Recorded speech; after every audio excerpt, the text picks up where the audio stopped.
Good afternoon, and thank you for joining today's storm update. I'm Heather Fairbairn, and I'll be your moderator today. Today, we're joined by Minister John Lohr, the minister responsible for Nova Scotia's Emergency Management Office, Bob Robichaud, warning preparedness meteorologist with Environment and Climate Change Canada.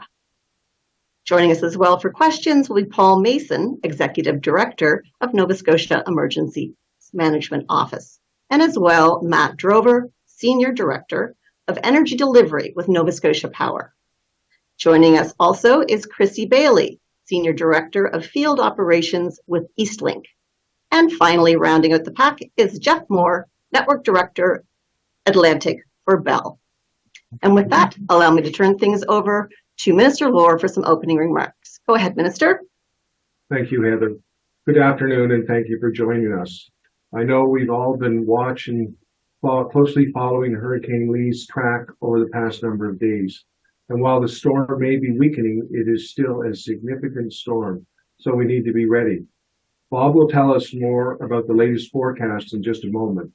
I want to take this opportunity to remind Nova Scotians, if they haven't already done so, the time to prepare is now, before the storm reaches our shores. And while we can all expect to see some pretty foul weather this weekend, it will be particularly important for those living in southwestern Nova Scotia and along the Fundy Coast to take precautions and be prepared in advance of Lee's arrival. As a province, we've also been getting ready for Hurricane Lee. We've been working with Environment Canada, other government departments, municipalities, Nova Scotia Power, telecommunications, and other partners to gather information, identify local risks, and mobilize resources in advance of the approaching storm. That said, it is still a significant storm, and that means we can anticipate heavy rains and high winds, which can cause storm surge, flooding, and power outages. So it's important that we are all ready. That means staying up to date on the forecasts, having an emergency kit ready with enough water, food, and medication to last several days, taking steps to ready your property by trimming trees and branches, securing gates, doors, and windows, moving lawn furniture, and securing watercraft, charging your cell phones and devices, fueling vehicles, and making an emergency plan for your family and checking in on your neighbors. You'll find lots more tips and information on our social media channels and website. With that, I'll turn things over to Bob Robichaud for an update. Thank you. Thanks, Minister. Go ahead, Bob. Thanks, Heather. Thanks, Minister. Good afternoon, everyone. Premièrement, je voudrais dire que je serai disponible pour répondre des questions en français, s'il y a des questions en français après le briefing. So just looking at where the storm is now and where it's headed, just as of noon today, the storm was just shy of about 1,000 kilometers south-southwest of Halifax. As Minister mentioned, the storm is slowly weakening. The maximum sustained winds at the present time are about 130 kilometers per hour. But this is a very, very large storm. Based on some of the satellite images that we're seeing and the way the storm is evolving, it appears that it has begun that transition to what we call a post-tropical storm. Now, a lot of people have the misconception that a post-tropical storm is somehow a lesser storm. Post-tropical, what we mean by post-tropical is essentially the structure of the storm is different. It says nothing about the intensity. So we expect this storm, as it approaches and as it gets close to the coastline, to be very close to hurricane strength. We're thinking just below, but it will still be a large storm at very near hurricane strength at the time. Whether it's tropical or post-tropical prior to arriving here, the designation is not really important right now. We're pretty much locked in on where it's going to go. It's probably going to come up into southwestern Nova Scotia. The center of the storm is, but again, the impacts are going to be felt a great distance beyond where the center actually tracks. So we're still looking at southwestern Nova Scotia for some of the stronger winds, also for the heaviest rainfall as well. We have expanded some of our watches, specifically our hurricane watches, farther up the coast towards the Halifax area, even into parts of the eastern shore. So the modeling is kind of showing some of those stronger winds might expand further up the coast. So there are going to be some tweaks to the forecast from here into tomorrow. We should start to feel the impacts of this storm in southwestern Nova Scotia tonight. So the time to prepare certainly is today. Tomorrow will be too late. By the time we get into tomorrow, we're going to feel the impacts of this storm across the entire province. And that will continue during the day tomorrow into tomorrow night. And some areas are going to still see some lingering gusty winds on Sunday, even as the storm pulls away towards Newfoundland. So this is going to be kind of a prolonged event. In terms of storm surge, we are monitoring some waves that are approaching the coast as with any tropical system. And we have issued storm surge warnings for the Atlantic coast specifically, and for the entire Atlantic coast of mainland Nova Scotia. The timing for that would be tomorrow during the morning hours. That's when the high tide is, generally between 9 and noon tomorrow. And there's another high tide later in the evening. So we're keeping that storm surge warning going into that evening high tide. But as of right now, the modeling suggests that it might be the morning high tide that might be a little bit worse than the evening one. But any kind of change in the timing will have an impact on that as well. Looking at storm surge into the Bay of Fundy minus Basin area, we don't expect that it will be a major issue there. So that is thankful. We're not in a run of very high tides right now. So we do have some buffer there in that part of the coastline. So with that, Heather, I'll turn it back over to you. Thanks a lot, Bob. Well, it sounds like a good weekend to hunker down with a book. So those are my plans. With that, we'll now open the Q&A portion. We'll do one question, one follow-up from media in the time that we have available. And I would ask that you would indicate who your question is directed to. And of course, our guests, if you would like to add to response, please feel free to indicate that. And as a reminder, in addition to Minister Lohr and Bob Robichaud, we are also joined by Paul Mason, as well as Matt Drover from NSP, Chrissy Bailey from Eastlink, and Jeff Moore from Bell. And so with that, we'll start with CBC's Taryn Grant. Go ahead, Taryn. Hi, thank you. My question is for both Chrissy Bailey and Jeff Moore. Can you please speak about what specifically has been done since Fiona to harden your systems? Sure, absolutely. Great question, and to be honest, not an unexpected question. So from Bell's perspective, there's really been three areas we've focused on in terms of improvement. And the first is investment in fixed generators for both our wireless as well as what I'll call our wireline or internet home phone business services network. So we've invested $10 million deploying 100 new fixed generators at our large cell sites across Atlantic Canada. Obviously, those fixed generators create a secondary power supply in event that the primary power supply from Nova Scotia Power is impacted due to the storm. In addition, we've invested another $10 million in fixed generators for 50 sites for our large buildings on the internet, TV, home phone side. And as well, we've purchased a number of new mobile generators to be able to use for those sites that don't have fixed generators. In addition, we have a go-forward plan, including this year, of investing $30 million to install 150 generators on our wireline sites within Atlantic Canada. So that's kind of the first one. The second one is what I'll call around fuel supply. And if we look back at our experience during Fiona, in the initial days post-storm, there were challenges associated with access to fuel for our fixed generators that we had at sites. So we've worked with our fuel suppliers to actually secure a fuel supply in trucks prior to the storm hitting. So we kind of disconnect ourselves from what I'll call the supply chain for fuel in those initial days post-storm.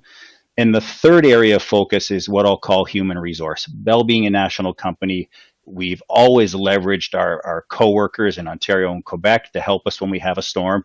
in this case, we've planned for the worst case, and we've gone further to secure the resource, make sure we know who's able to travel, what they need to bring with them from a fleet perspective, from a generator perspective, from a materials perspective, to allow us to better respond to a storm. Thanks for that, Jeff. Let's go to Chrissy Bailey with Eastlink. I'm going to sound a lot like Jeff. We made basically the same 3 improvements. We added a significant amount of generators to Nova Scotia Power mobile network, 20 plus fixed generators.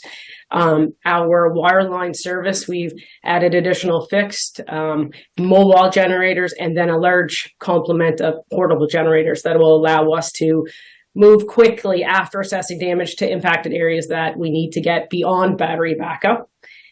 We've also increased our mobile core networks for the increase in traffic we expect that happens. As we all know, when homes lose power, mobile data networks drastically increase. So we've added to our core capacity, and we've also made improvements to our fuel management system. We went through some of the same challenges, I would say, Bell and other counterparts have in Fiona. And so we knew we needed to do better. So we've solidified our fuel supply chain, and we also have extended that to contractors who are going to be positioned throughout the province to help us acclimate that current fuel management system with backup fuel if necessary.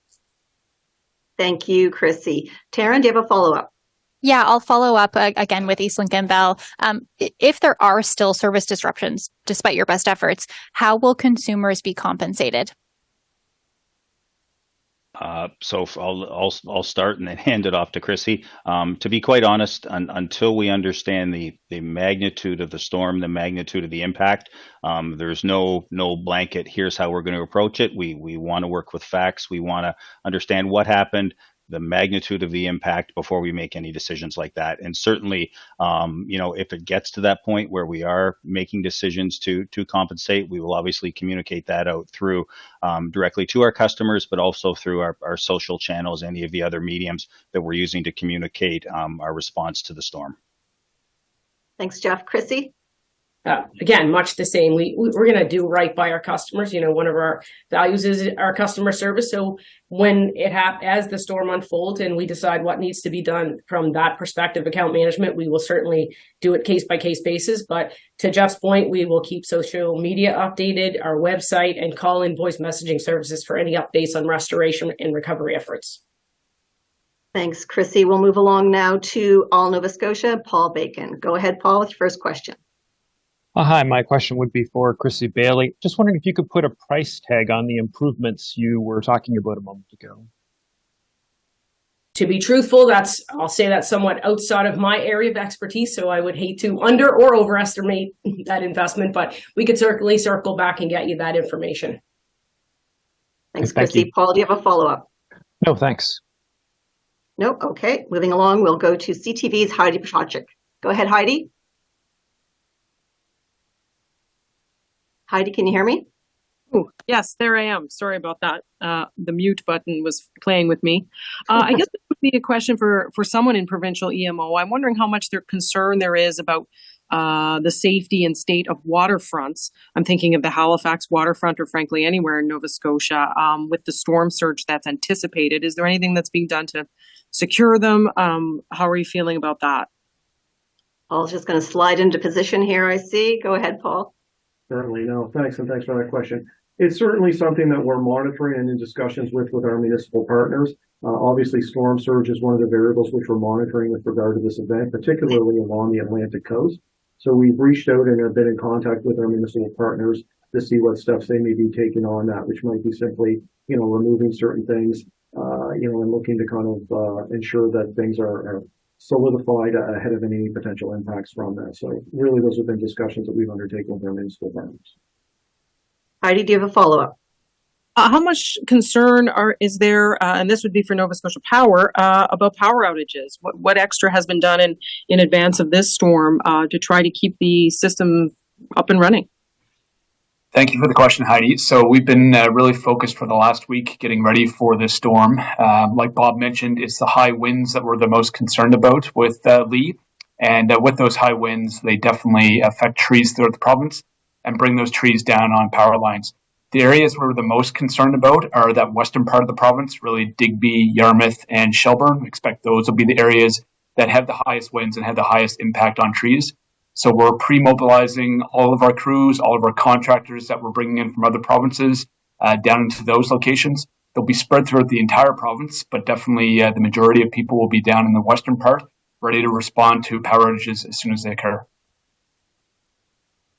Thanks for that. Let's move along now to Radio Canada. Adrienne Blanc. Go ahead, Adrienne. It's your first question. Thank you. I believe my question is for Minister Law.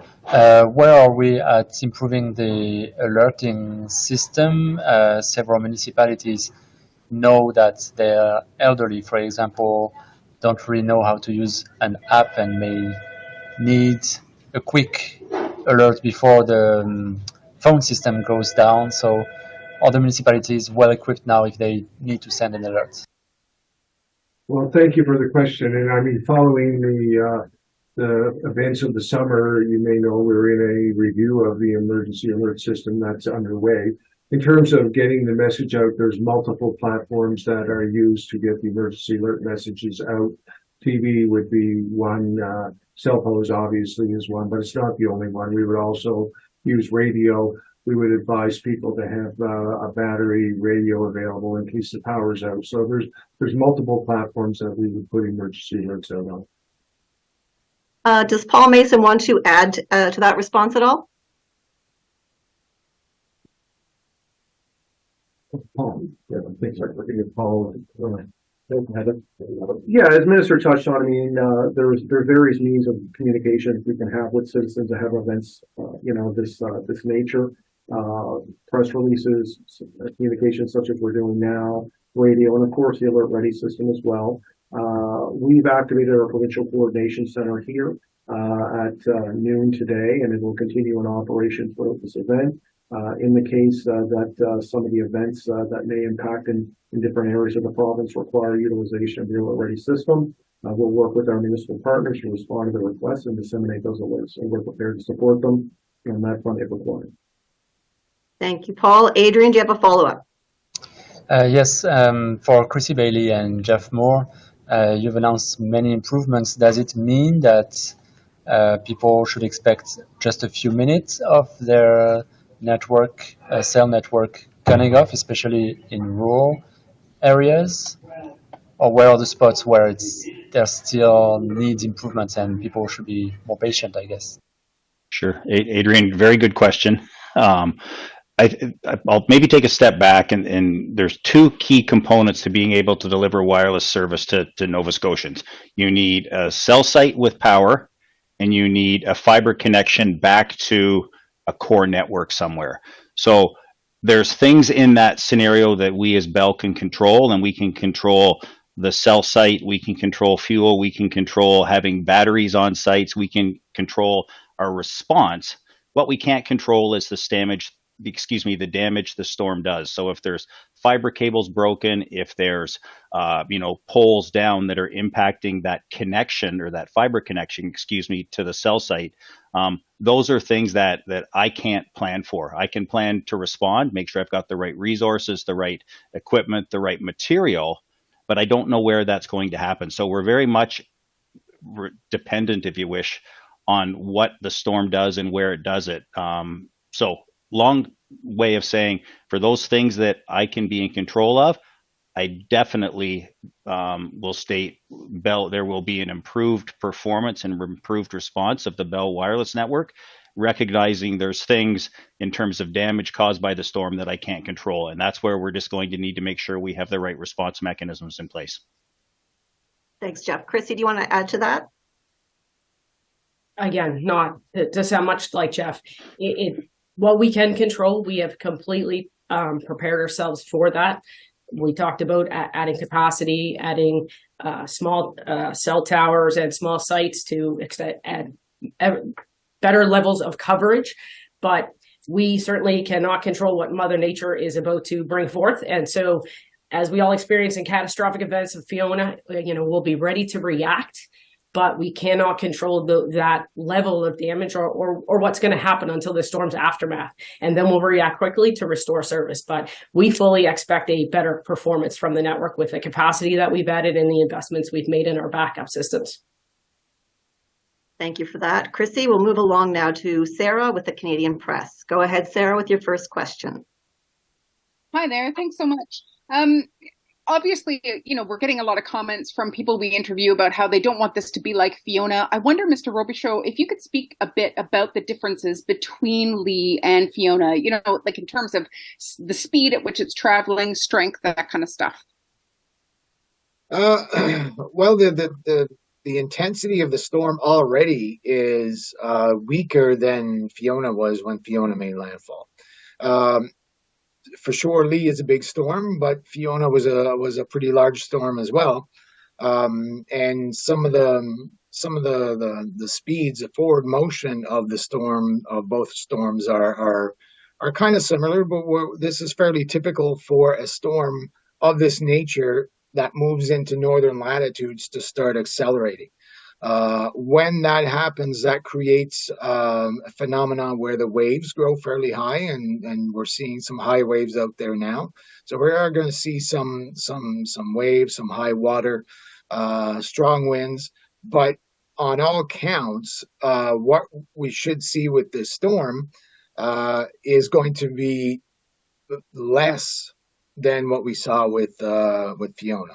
So for peak winds, the magnitude of the storm the storm surge will be lower as well. The one thing that is a little bit different between the two storms is that this part of Nova Scotia was largely spared by the worst impacts of Fiona. So they're going to see something that they haven't necessarily seen in a little while. So really every storm is different.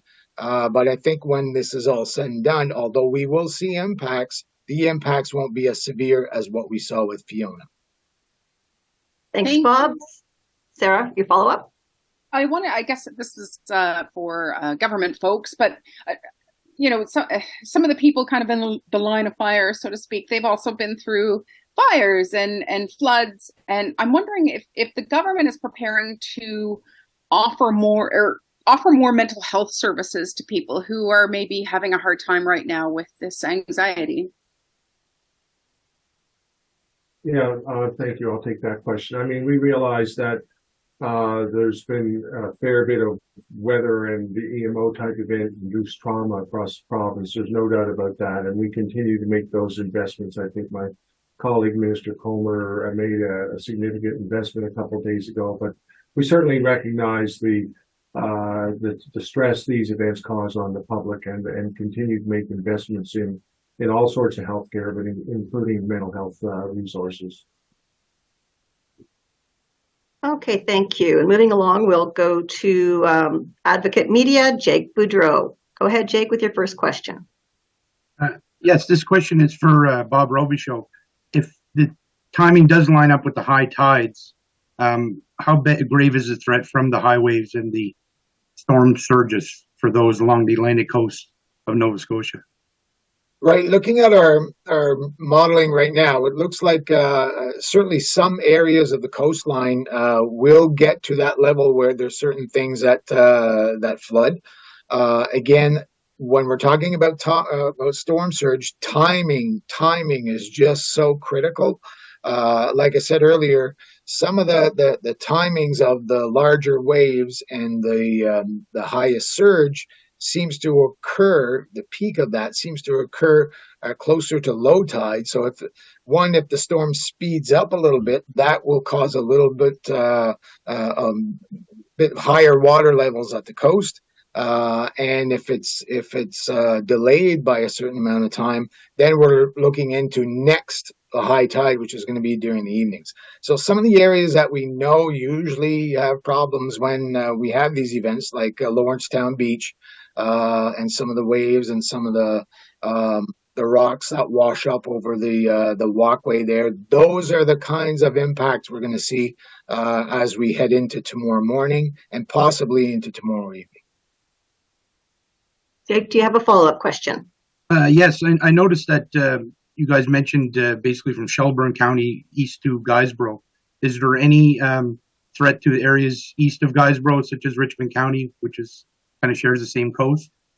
Yeah, it should. It should. Even the eastern tip of Guysborough County should be okay right now. Maybe the western area might see some issues there, but the further we go east along the Atlantic coastline, the better it will be. So up in the Cape Breton, it doesn't look like anything too significant at this point. It would take a very significant shift in the track towards the east to result in problems up there.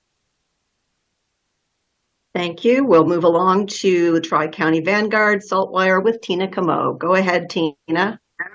Thanks, Heather. Just confirming that you can hear me okay? Or can. Okay, great. So my first question would be, when is it estimated that landfall will happen on Saturday? And what would be the duration of the storm as it passes through a certain region? So for example, I'm here in Yarmouth, like here in southwestern Nova Scotia, when can we expect to start feeling the impacts of Lee? And how long can we expect it to go on for? So for Yarmouth County, really what you're going to start to see some impacts late this evening, possibly into mid-evening if the storm does speed up. And a lot of times these things do speed up even more than what we first anticipate.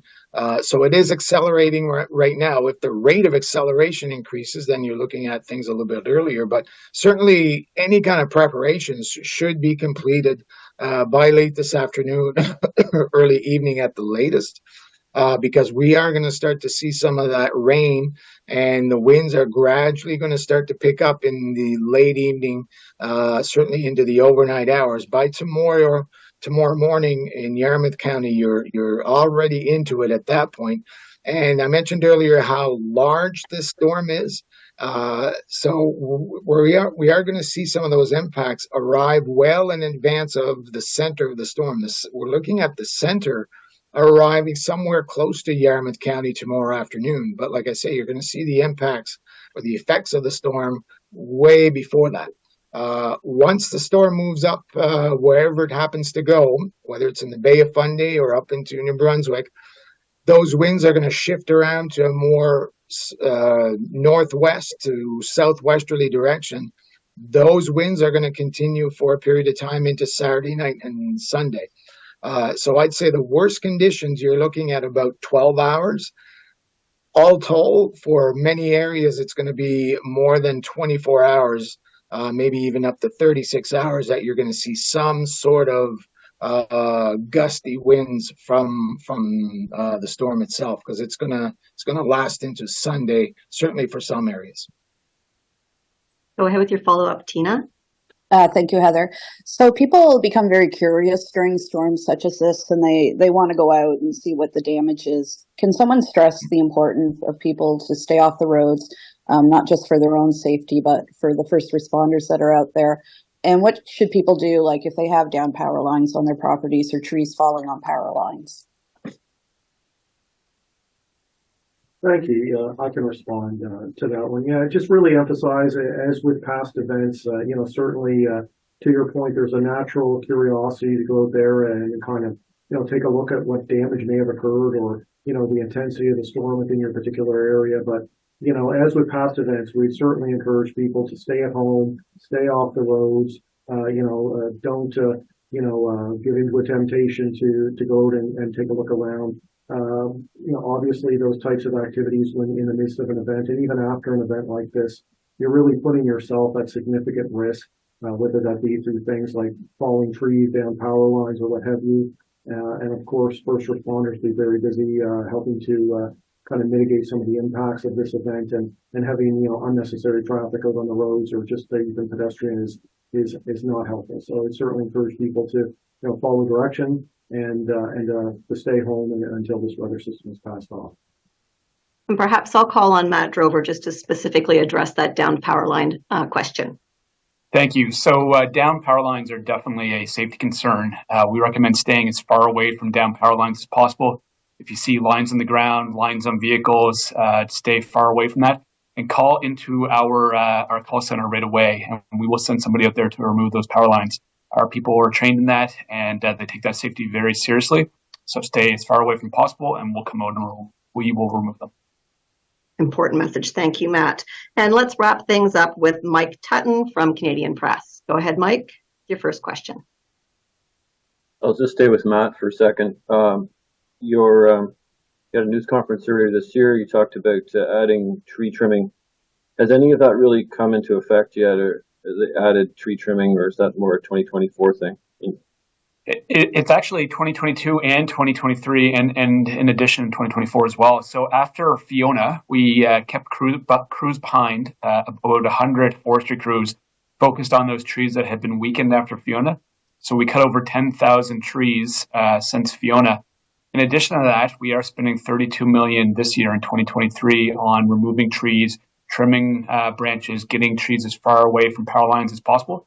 So $32 million this year, which we've spent a significant amount so far. And then in 2024, we're doubling our program up to about $40 million on tree trimming each year. Thanks for that. Mike, do you have a follow-up? For EMO, can you outline the plan that's in place if Shignecto Isthmus is damaged significantly in terms of ferries lined up, alternative methods to supply the province? Yeah, thank you. I mean, the Shignecto Isthmus is a critical concern to the province and something that we've been in discussions with the federal government on and work very closely with the province of New Brunswick. We're at the moment we're through our Department of Public Works, there's resources in place and preparations made to respond if there is any disruption in the Shignecto Isthmus. And that's all the time we have for today. I would like to thank all our participants for sharing their time and their knowledge with Nova Scotians. And I encourage everyone to prepare for the storm this weekend. Thank you so much and have a good day.